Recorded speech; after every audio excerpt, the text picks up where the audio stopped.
Née de la rencontre entre la pédagogie Montessori et les recherches scientifiques sur le vieillissement difficile, l'approche Montessori se développe depuis plus de 30 ans en collaboration étroite avec des maisons de repos et de soins en Europe, en Amérique du Nord et en Australie. L'idée centrale est de considérer que tous les êtres humains, quel que soit leur âge, partagent 3 besoins fondamentaux auxquels il est important de répondre. Quels sont ces besoins ? Avoir du contrôle sur sa vie en ayant la possibilité de faire ses propres choix. Participer à des activités et à des projets qui nous font sens. Avoir le sentiment d'être utile et valorisé au sein d'une communauté à laquelle on s'identifie. Nos aînés souhaitent encore et toujours vivre, profiter, décider, prendre des risques, se tromper peut-être. Et comment se lancer dans cette démarche ? Senior Montessori SBL propose de soutenir les professionnels des maisons de repos afin de faire évoluer les pratiques d'accompagnement en réponse à ces besoins. Et c'est possible sans investissement pécuniaire majeur, ni personnel supplémentaire, mais sur base de la mobilisation de principes et d'outils concrets. La première étape semble couler de source tout en étant indispensable, partir de la personne dans toute sa singularité. Il s'agit d'avoir conscience de ses problèmes de santé et ses difficultés, tout en se focalisant sur ses capacités préservées, son histoire, ses envies et ses habitudes. Ensuite et en pratique, il est possible de développer toute une série d'actions en partant de la réalité de chaque maison et selon les besoins de ses différentes parties prenantes.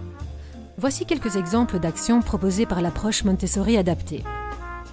Permettre aux personnes d'utiliser et de se repérer plus facilement dans leur environnement en mobilisant leurs capacités de lecture et d'observation.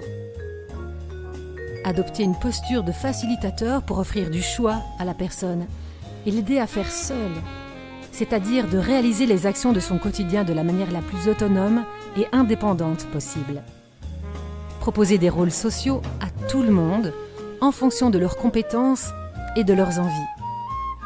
Soutenir le développement de comités thématiques où les habitants peuvent discuter de ce qu'ils souhaiteraient et décider la manière dont ils voudraient y contribuer.